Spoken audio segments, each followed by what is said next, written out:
To be or not to be? That is the question. Don't worry, haven't gone all actory on you. This is Time Team, and we're at Earls Colne in Essex. Underneath that lawn, we're hoping to find a 12th century priory, which was founded by one of the richest families in England. Oh, that's got the teeth there, look. Ah. I feel like James Bond here, Neil. What is that? This could turn out to be the burial ground of one of the great English dynasties, including one mysterious earl who's rumoured either to be the inspiration for Shakespeare's Hamlet or else even the bard himself. The stage is set. We've got just 3 days to find him and the priory. Gonna come down now.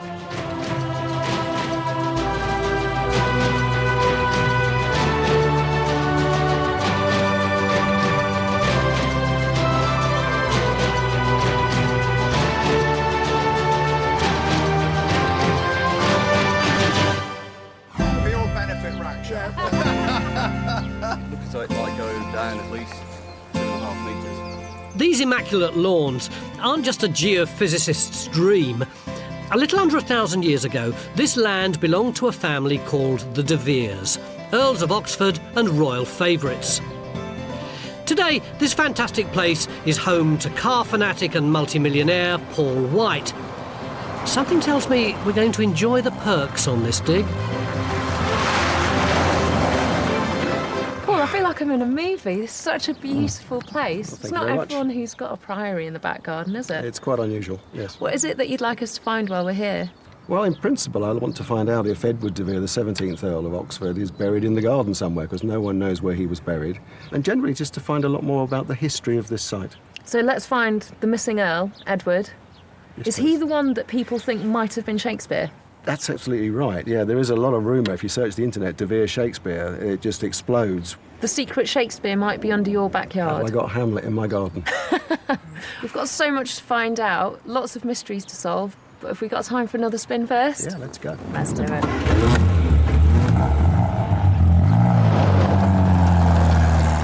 The de Veres not only founded a priory here, but 400 years later reputedly built a posh country pad to live in.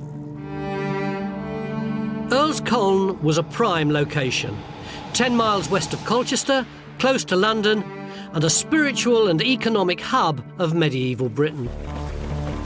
Our key task is to work out what was where on this complex site.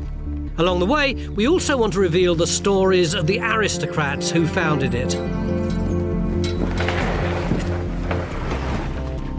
And armed with early geophys results, Phil's chomping at the bit. This thing. How long's the trench? 10 metres. 10 metres.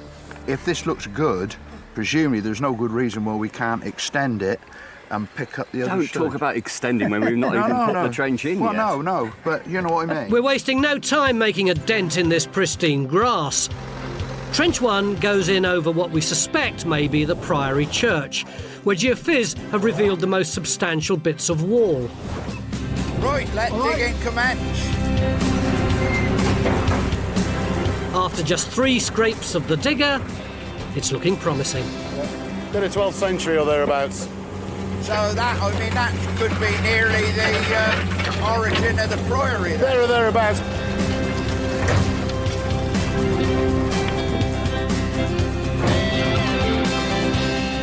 Hey, you two. It's a bit early to start chucking a trench in with such gay abandon, isn't it? Do you do gay abandon, do you? All the time, mate. You know, he's absolutely right, but it is not too early. I mean, the sooner we get started, the better. Well, have you found anything yet? Well, we've got glimmers of a priory. Oh, that's rather nice, isn't it? Look at that. It's got fluting, well, 3 lots of fluting and a flat surface there, so... What's your strategy for the whole 3 days, though, Mick? I mean, you can't just peel off the entire lawn and discover the priory underneath, can you? We need to do quite a lot of geophysics over it, particularly with the radar. Yeah. And then we need to just sample where we think there are bits left. My slight concern is that a lot of the stone will have been recycled and dug out, and so we may not get huge amounts all over the site, left in standing walls. And it's not just the history of the Priory, is it? It's buildings that would have been on this site since the Priory was dissolved. That's so, right. I mean, there's a whole wealth of story there. Hang on, come, have a look at this. Look. What have you got on? You can't wear stuff like that in Essex. Well, I can wear it anywhere I like. Look, my philosophy was, when I put this shirt on, it was ripped. I thought that shirt is near the end of its working life. What is the point of throwing away a clean shirt when you can wear it and throw away a dirty shirt? And before you chuck it away, you can cut the buttons off to use them on another shirt. This is getting tedious. So, I'll leave them to discuss the finer points of needlework while we crack on with the challenge of establishing the size and form of this priory. Colne Priory was founded by Edward de Vere in the early 12th century. Although there's no formal blueprint for the way medieval priories were laid out, most stuck to a common plan. Around a central cloister was a series of ranges. The western range was where the monks lived, the southern range was the dining room, and the eastern range was for meeting and study. Then there was the priory church, to which burial chapels were often added. So, was it a purely spiritual motive that made the de Veres build this priory? Well, I think it was both spiritual and pragmatic. A number of families did, found priories after the Norman conquest, partly as a kind of spiritual insurance for the life to come. Perhaps as important was the fact that Aubrey wanted somewhere for his family to be buried. And so here at Colne Priory it became the family mausoleum. And so we know that many of the de Vere family were buried here. We know that there were a lot of tombs, and that's of course the exciting thing about this project. So we know we've got a priory, we know we've got tombs, but the archaeology has to tell us about the size and the layout. Exactly. Following the 1536 dissolution, when Henry VIII broke with the Roman Catholic Church, most of Britain's priories were demolished. We don't know what's left of ours, but barely a foot underground in the priory's church, Phil's already getting a glimpse. I think that's hard there. Phil, can I get in here? Yeah, come on in, Tony. Wow, what's going on here? Well, it looks like we've got two graves. When we started digging, we found this edge, and then it turned a corner and it went back, and we said, well, it's a sort of a box-type thing. Yeah. What sort of box thing do you get that's east-west and at the east end of a church? Well, even I might get the answers to that. Presumably it's a burial. Absolutely, it did start alarm bells ringing. And then we actually got another one. You see, we've got an edge coming along there, another end.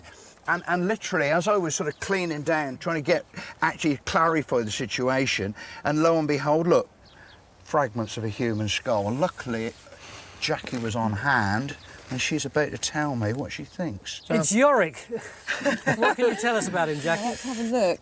We've got a really nice big bit on the top of the head. You can see there's the part of the eye socket there, and that's really quite a sharp margin to that eye socket, which suggests we've got a female.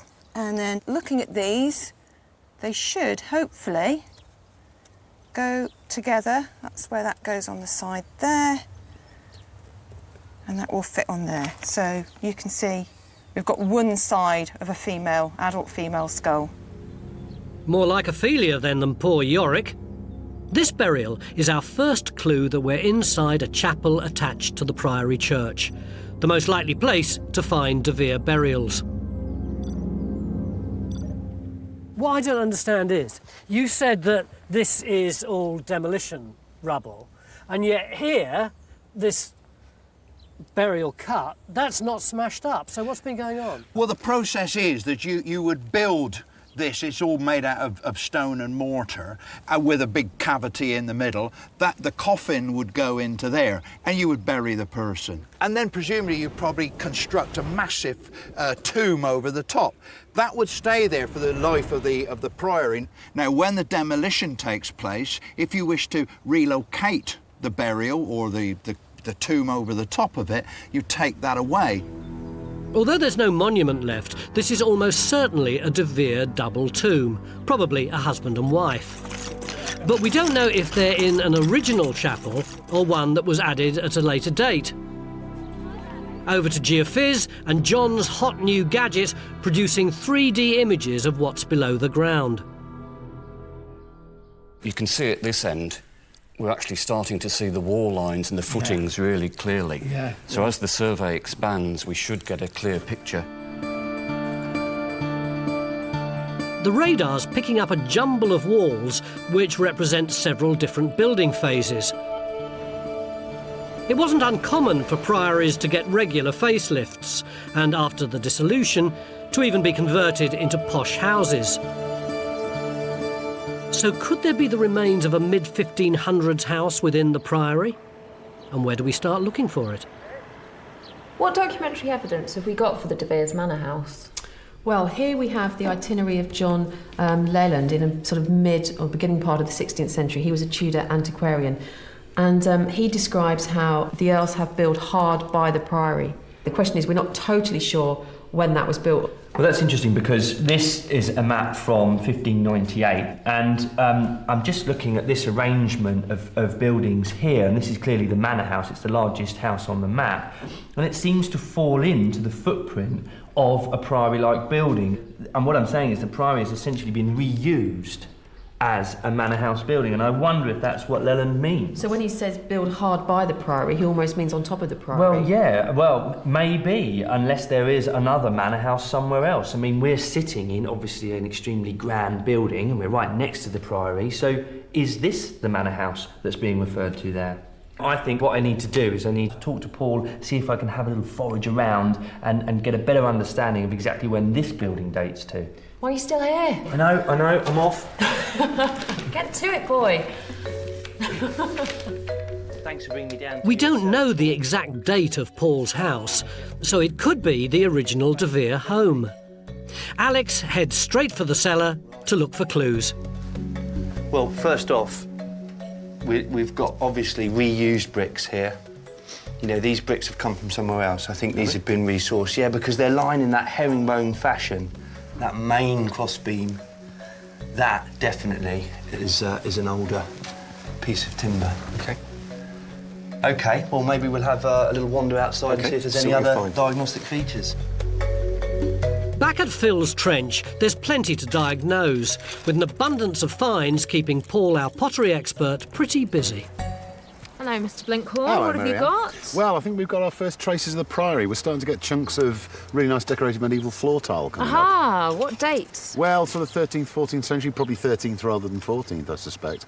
And all the tiles that are coming out are all the same. They're really, really worn. Lots of monks shuffling around their church. Oh, yeah, a lot of feet have walked across these for a long time. Although worn, these decorated tiles would once have been pretty high status. It's further proof Trench 1 is in the Priory's church. And it's not just in our trenches that we're getting glimpses of medieval priory. Now this, in your gateway here, this is Priory. Okay. You know, that's almost certainly a piece of religious sculpture. Could be St. Christopher, but if there's something on the shoulder, it could be St. John. I have this old print which shows the house in 1770. Right. But it bears no relation in scale to this property, although the triptych window here on the second floor is here on the first floor. Oh, right, yeah. So they seem to have reused it. Yeah, because first glance you'd think, well, that is the same building, but of course it's not. The bays are in the wrong place. Like you say, that window's in the wrong place. Right. This 18th century etching depicts the house built by the De Veres just after the dissolution. And although Paul's house is a patchwork of material recycled from that building and the priory, it's probably no more than 200 years old. So definitely not the De Vere's des res. In order to find that, we're going to need spectacular geophys results. But mapping this entire site in 3D is a monumental challenge. Thirsty work, all this. Pretty good day for us. Getting those bones so high up in the archaeology was a real bonus, wasn't it? And it fits with the historical documents that this was the mausoleum for the De Vere family for hundreds of years. The story's starting to come together, Paul. It is, but we haven't found the tomb yet. I want to find Mr. Edward de Vere's tomb. Absolutely. Well, funny you should say that, because John has got some spectacular new geophys. I'm not sure I can give you his tomb, but look at the radar results. And there's one thing that I think Mick's eyes will be drawn to. in amongst all these walls and foundations. Yeah, I mean, it's that thing there. That's a very strange building in that position. I'm just wondering, what it is so odd that perhaps the De Vere is buried there. So your dream may come true tomorrow. And, of course, this being Essex, welcome to the world of the cocktail, Phil. You're having a laugh. Cheers. Drink up. Well, to Edward de Vere, let's hope that we can find his resting place. To Edward de Vere. Awful. You want me to put a bit of Then we're that's a bit better. Discover the past with exclusive ancient history documentaries and ad-free podcasts presented by world-renowned historians from History Hit. Watch them on your smart TV or on the go with your mobile device. Download the app now to explore everything from the wonders of Pompeii to the rebellion of Boudica and the mysteries of prehistoric Scotland. Immerse yourself in the captivating stories of this remarkable era by signing up via the link in the description.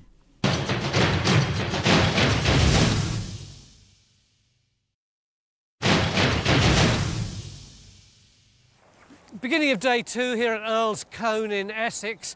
The weather's taken a bit of a turn for the worse, but it doesn't really matter. We had a fantastic day yesterday. Lots of lovely stuff coming up. Bones, skulls, whole swathe of a medieval priory. And towards the end of the day, John produced this bit of geophysics with this mysterious room here, which Mick got very excited about, except, Mick, you've lost interest in this now, haven't you? No, we've got a trench going in, look, it's just been marked out. Yeah, but you've spent the last half hour talking about this bit here. That's right. What we're doing here is extending this way, and we're probably going to extend it that way because of what John's finding. Phil's trench in the Priory church has already uncovered remnants of a chapel with one double tomb.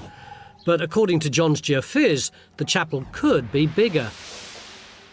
And on the other side, we've got a jumble of walls which might represent additions to the original priory.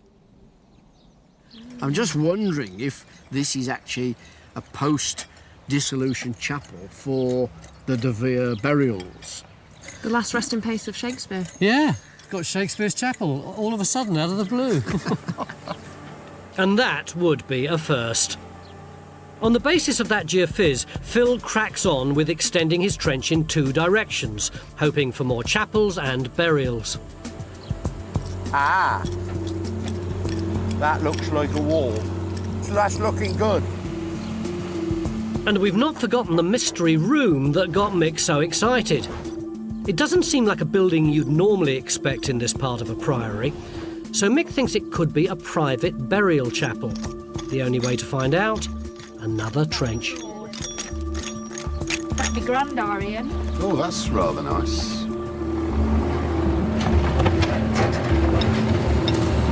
Phil's trench has already revealed one high-status double burial, and at the other end, traces onto another.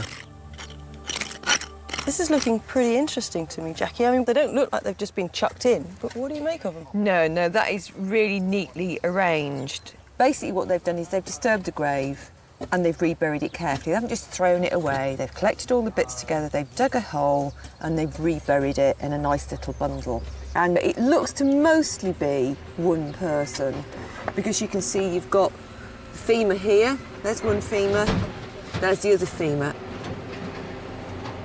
And if we just have a quick look at this, which is the mandible as well, and see if that's got any teeth. Oh, that's got the teeth there, look. Ah, oh, they're very worn as well. Look at those. And that looks like a chap. And the teeth are terribly worn, so that looks like we've got an old boy here. Because these bones are within the Priory church, they're potentially another tantalising glimpse of the De Veres. And it wasn't every medieval earl who had the luxury of being buried in their own priory. Anna, how important were these De Veres? We can see that they stretch through history for more than 550 years, beginning with Aubrey de Vere, who of course founded the priory here. He was a very significant figure in William the Conqueror's entourage, and he married William's half-sister Beatrice. And then from 1133, the De Veres became Lord Great Chamberlains of England, which was an important honorary position that then became hereditary to them. This placed them right at the heart of the court, ceremonies such as the coronation. So they witnessed the coronation of Anne Boleyn and then her trial. What an impressive dynasty. And they were significant and always attached to this place here. Yeah, I mean, absolutely. We know that almost all of them were actually buried here at Colne Priory. However, the question is, where is the 17th Earl of Oxford, Edward de Vere? I mean, he might be here, but he might not be. We don't know. And as Anna cracks on with her search for the clues to Edward's resting place, I'm still hoping we can ferret him out of one of our trenches. But although we've got plenty of bone turning up, what we don't have are any of the great personalised tomb monuments that would have stood above the burials. They've all vanished. Paul, what are we looking at here? Well, we have some tombs here, which I was told when we first bought the house that they used to be somewhere in the house. And then I found these photographs, and I can tell from these photographs that these tombs used to be in our dining room. There are the 3 steps which are currently still there in the dining room. So 14th century De Vere tombs in your dining room. Didn't fancy keeping them? No, it's a bit unusual dinner guests. And where are they now then? Scattered between various locations, but the 2 of them, I'm told, are in a chapel in Bures. Is that nearby? Very nearby. Ah, I might send Alex on a bit of a road trip then. I'll do that. Not that Alex ever needs much persuading to hit the road. He's heading for the nearby church of St Stephen's with stone carver Lucy Churchill to check out these tombs and discover whether the De Veres were as lavish in death as in life. Whoa. Wow. Absolutely beautiful. That's amazing. These highly ornate alabaster tombs are rich in symbolism. Gorgeous. They encode information about the De Vere family and stand as a public display of their devout Christianity. Here you can see the lettering carved on his forehead. JHR would have been Jesu hominum rex, Jesus, King of Men. Right. And I think that says Nazaire, which the early Christians used. So it's a deeply Christian burial we've got here. So how long would these have taken to carve then? At least a year. Right, a year? Yeah. So you'd be working on some of those for a whole year? Yes, and it wouldn't have just been one carver. There'd have been a fleet of masons blocking the shapes out, and then the master carver would have come and done the particularly fine details. I mean, I'm looking at some of these details here, and it's almost this buckle here. I can almost sort of imagine it's so realistic, actually undoing it and taking his shoes off. The level of detail is just incredible. To find out just what went into creating these tombs, Lucy and Alex will be attempting to carve some of these symbols. It's a tall order, especially with under 2 days left. But we're very ambitious on time, team. Well, maybe very stupid. Back at base, Phil's trench through the Priory's church has quadrupled in size, so Cassie's been drafted in. What do you reckon's going on here, Cassie? Well, I am working on the assumption that it's a vault. So you've got these 2 lovely parallel brick walls. They're both faced in this direction. And we've got this nice dividing wall down the middle. It's 2 separate graves within one tomb. Have you got any finds out of it yet? We have some beautiful finds. We've got some lovely encaustic tiles. What does encaustic mean? Well, encaustic it's a way of making a highly decorated tile. So if you see, yeah, that's it. What you've got is a highly decorative tile. Someone has pressed the pattern into it, filled it with a different coloured clay slip, and then you glaze entirely over the top. So what you get is this amazing, highly contrasting, highly decorative tile. Great. But that's not the best bit. Go the on. best bit is down here. We've got some really beautiful window glass. Glass? Yep, lovely You're kidding. glass. Let me really get you a bit. Thank you. So that would have come out in the... So can you see all the beautiful floral designs? And yeah, if you can imagine, that's at the head of the window, the twiddly bits at the top. Look at that, isn't that beautiful? Now, that was smashed up over 500 years ago, and it could be as old as 800 years. This stained glass means we've found an extremely grand burial chapel. We've also had a sniff of the de Veres and are well on track to completing the whole picture of this lost medieval priory.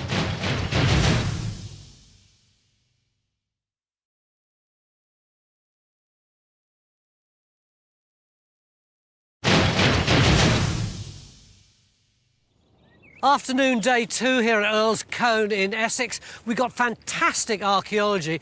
We've got a 12th century priory that seems to be getting bigger by the minute. Beautiful finds. Under the ground we've got skulls and bones. So what does Mick want to do? Go up in the air. What are you doing, Mick? We're going to go over the site and look at the priory and the town and then back over Earls Colne. What will you be able to see from up there that you can't see down here?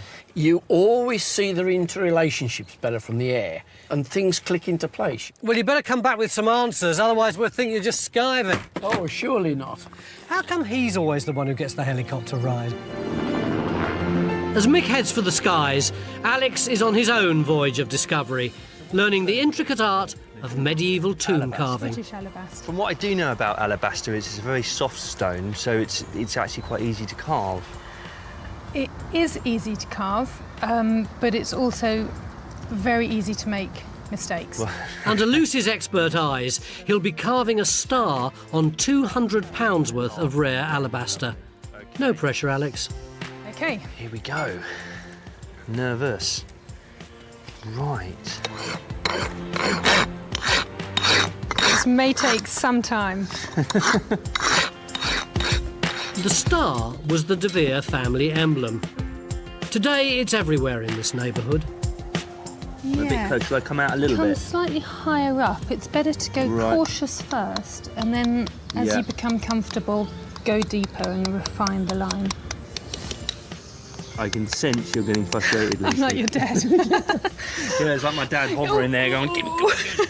I've veered completely off course there. With Alex sweating away in our makeshift mason's yard, the trenches keep expanding. From the air, Mick's bird's-eye view of the priory will help us work out its scale in the ground.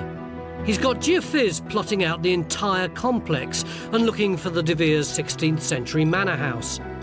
But in Trench 2, our mystery room, it's not quite going to plan.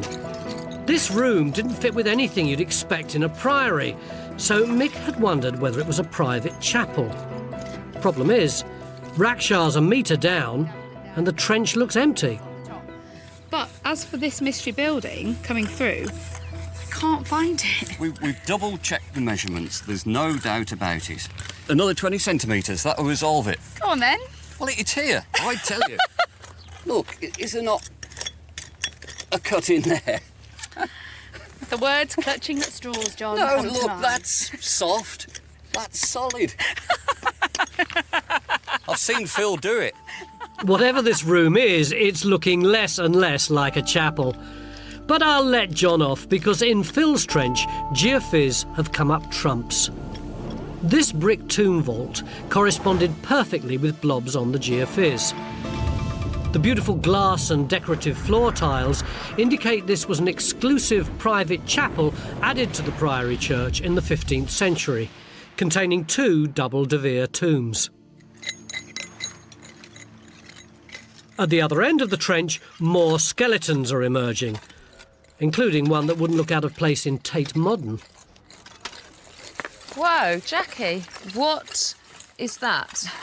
Well, you know, we've been finding lots of groups of bone that's been disturbed and then redeposited, and quite often you've got nice little bundles. The difference here is just has all been thrown in one bag and that bag's been dumped down here. So the bag has rotted away and it's just left the even older bones? Yeah. What we've got there is most of a young adult male. When the priory was demolished, these bones were gathered up and placed on top of what was left of a wall. Because of all the different walls, this bit of the trench is particularly complicated. They think we've got 2 different chapels, but working out their sequence won't be plain sailing.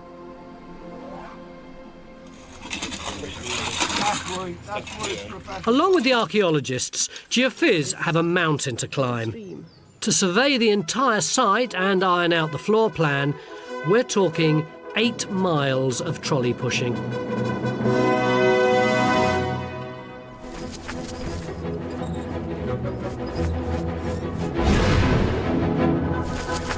nothing can stop Jimmy's superhuman quest for geophysical perfection.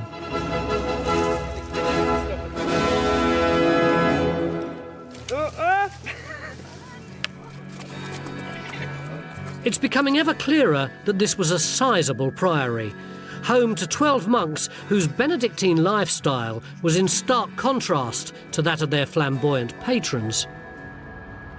What was life like there? It was a world governed by bells.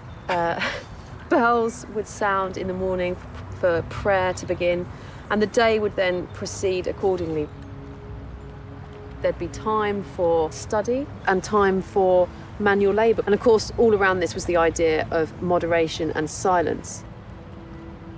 So were they totally self-sufficient? They never needed to go out into the outside world? One of the things we know from the rule of St Benedict, okay, is that if anyone went out of the complex for whatever purpose at all, when they came back in, they were forced to lie prostrate on the floor of the oratory and beg the Lord for forgiveness for all of the sins that they would have encountered outside of the complex.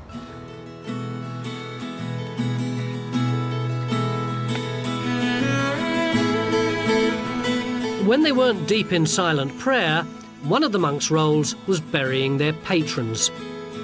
Phil's trench has already revealed 2 double tombs, along with lots of disturbed bone. Unfortunately, there's nothing left of the ornate tombs, so good job we're making our own. Well, one little bit of it at least. At Masonry HQ, Alex is putting the finishing touches to his star. That's great. You like it? Yeah, well, you've done brilliantly, I have to say. You're pleased? Yeah, I am. I'm pretty impressed. But they're not quite finished. We want to recreate our own version of a de Vere tomb, which means more stone carving tomorrow. Imagining the number of elaborate tombs that once lay in the chapels of this priory paints an evocative picture. But there's more to this priory than churches and chapels. Geophys are now surveying the western range, usually living quarters, looking for evidence of it being converted into a house. These two have been cooing over John's latest piece of geophys for the last 5 minutes, but that doesn't look as good to me as the last lot that you gave me. It looks like a snail has wandered over it. But that line there is wall remains that don't appear as clear. What I think we might be looking at here is brick. We could be talking about a building that appears to have, well, I can only describe them as bay windows. So the reason that you're excited is that all this is the priory, but it could well be that we've now hit on what we were looking for, the story of the house after the priory. The de Vere house on the site after the priory's gone out of use. Why didn't you tell me that first of all? So tomorrow we're going to put John's amazing geophys results to the test. We could be on the verge of uncovering the de Vere's long-lost manor house for the first time in over 500 years.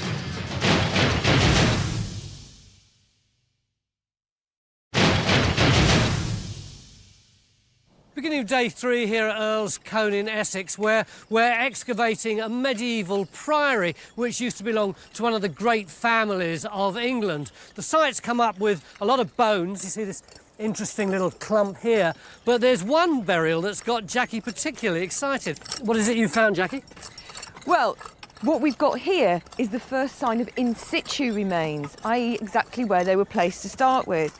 And as you can see, we've got a leg, there's the femur there of a child. That's a child. And that's getting to the knee joint there. And then there's part of the upper limb in place here. It does bring a bit of humanity into the story of this site, doesn't it? Well, yeah, we go from just having lots of important chaps with their big monuments to having them and their families, and it becomes a more realistic family affair. Yeah. It seems that entire families were buried here. No wonder then that the de Veres splashed some serious cash on extensive refurbishments. At this end of Trench 1 is the wall of the original church.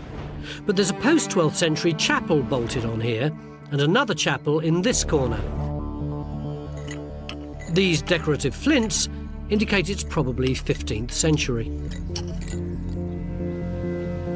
This was a huge estate, and unusually, the de Veres retained it after the dissolution, a handsome reward for their loyalty to king over pope.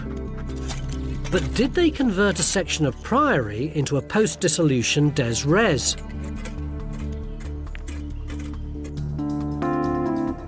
To find out, Traces opened a trench over the western range, where geophys revealed what looked like bay windows.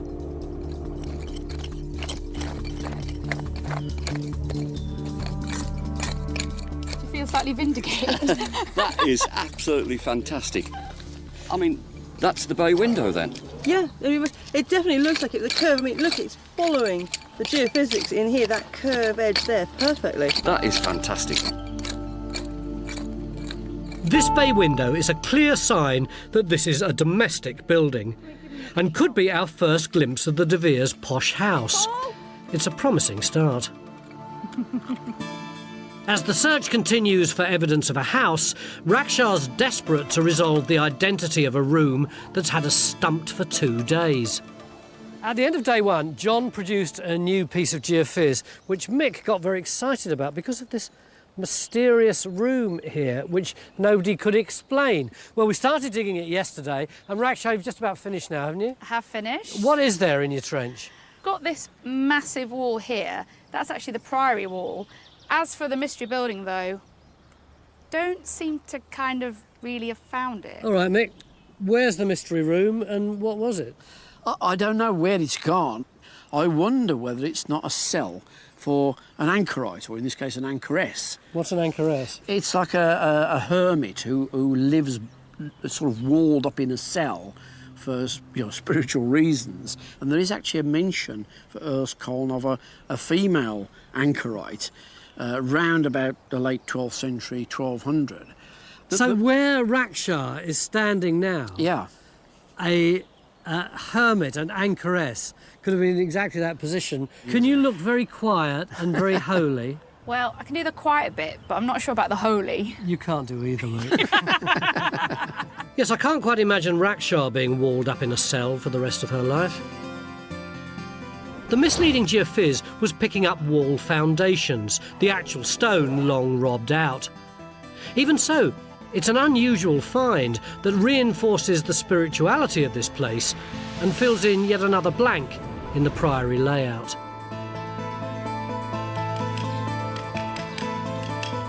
Away from the action in the trenches, Luce is frantically carving another de Vere emblem that would have adorned many tombs here. The boar symbolised the family's love of hunting. But there was one de Vere who really lived the high life, the flamboyant Edward de Vere, who may or may not have been the real Shakespeare. Paul, you said that the one de Vere who you liked more than any of the others was Edward. What is it about him that attracts you? Well, he was the 17th in line in the family to take on the earldom. And in the space of taking control of the estates when he became 21 to about 25 years later, he'd lost the lot. What had he spent his money on? He liked perfume gloves. He liked fragrances himself. He liked to wear fragrances. And he travelled a lot. He went to France and Italy. He took with him a Venetian choir boy, apparently, who he also spent money on. And he was involved with the theatre, and this is the link with Shakespeare, right? Well, the theory is that he wrote a lot of the sonnets, some might say even some of the plays, and going even further, that he was the inspiration for the story of Hamlet. So there is a big link there, and if you overlay that with the records showing that he was allegedly a shareholder in the Globe Theatre and spent a lot of time in Southwark with the acting communities around the inns down there, it would seem to have some truth. And he was, of course, a great poet and playwright himself, and he was, celebrated in the day for his writing. And have you seen their faces, Tony? They're sort of quite similar. That's Shakespeare, isn't it? And that's Edward de Vere. They've got similar noses. I wonder what the viewers think. This one here, that's Shakespeare, and that one is the Earl of Oxford. Is it the same person, or is that sheer madness? Well, as Hamlet said, if it's madness, there is method in it. A quote for every occasion. One thing's for sure, we're not giving up on finding him in our trenches. In Trench 1, the Priory's main church, Jackie's discovered another vault, and it's not empty. Is that another skeleton there? Yes, I've got somebody's legs from the knees down and their feet going off there. Is it a male? Well, it's a bit difficult to be absolutely sure because I've only got the lower part of the legs from the knees down, but they're quite big and chunky, so I think that's going to be a male, yes. And it's very closely related to the skeleton of the child here.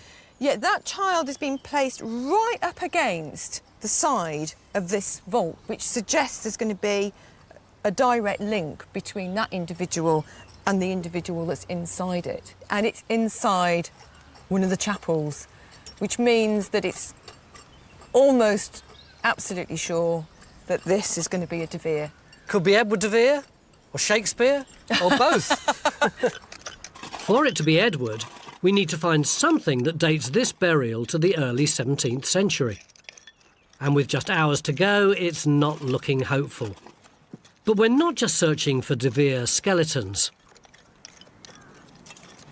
On day one, Paul produced this 18th century etching of the de Vere's 16th century house, bits of which are now built into his home. But the big question is whether there are also fragments of the old house in this trench. We've got wall plaster, there's a bit of an iron window frame there even, and we've even got some nice clear window glass in the water in the cup. I mean, it's all the typical sort of thing you'd expect one of these places to have. It's in the right place, it's broadly the right date. It can't really be anything else. It's all very general, though, isn't it? There isn't anything specific. One nice thing we have got, which could kind of be the key to it, is this. Now, I know this doesn't actually look very much, but this is a small fragment of a large terracotta moulded plaque. You can see there's the curved line. It probably would have been a big circle, maybe a coat of arms or something in the middle. Now, if you look at the picture, see above the front door? Yes. No, it's just a little blur on the picture. We can't be 100% certain. But something like that would have been right above the front door, whether it be the de Vere coat of arms or whatever, you know, to proclaim to the world who they were. So, I mean, that's not an everyday thing. You don't find a lot of those. Oh, that's a nice find, that. This plaque, combined with the high-status domestic finds, amount to a compelling case that the de Veres converted the Priory's western range into a very swanky home.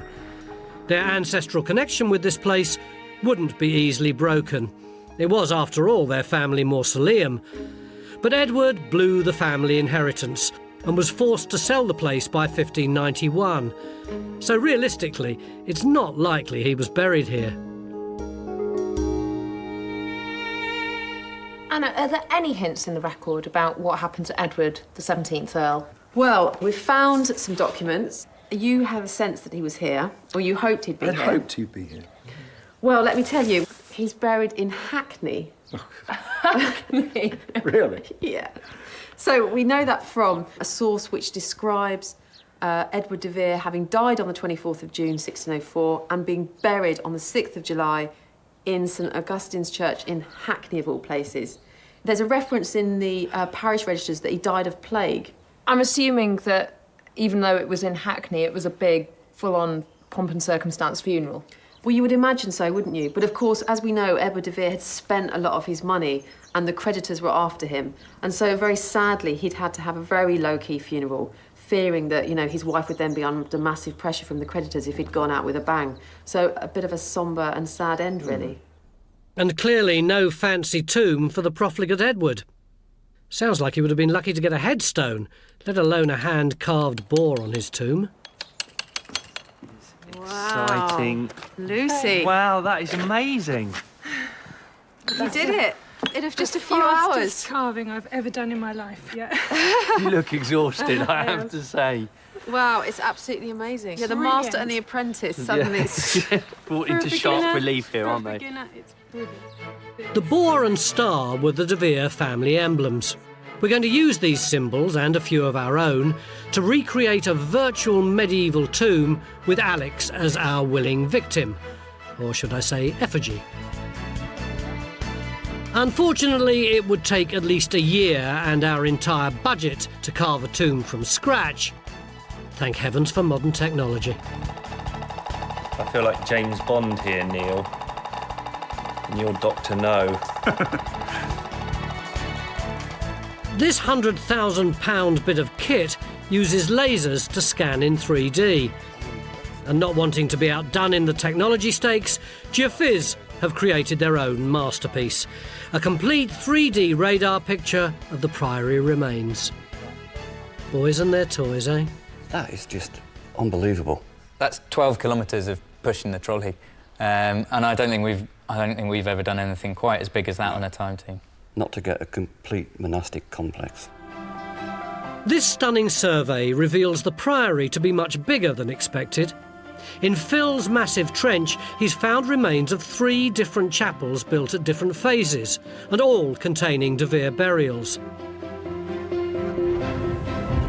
And our trenches, combined with the radar survey, mean we can now confirm the basic outline of this priory.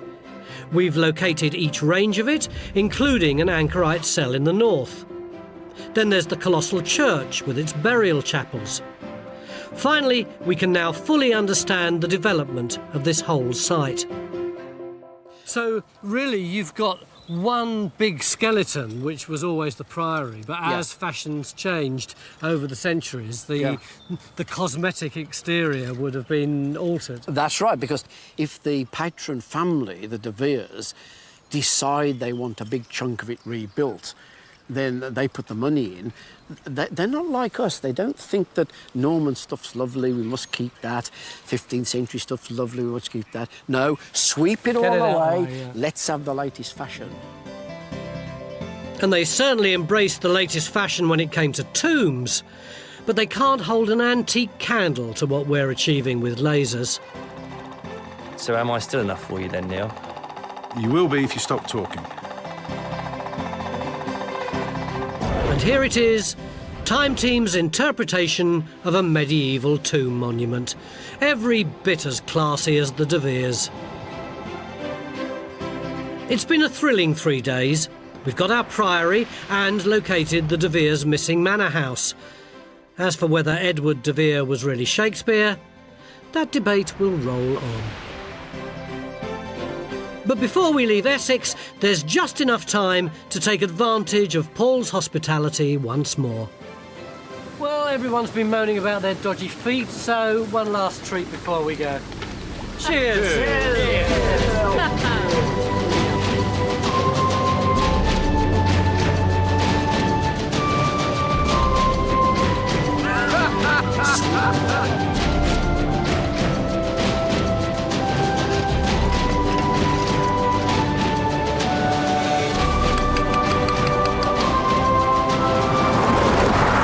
Edward de Vere.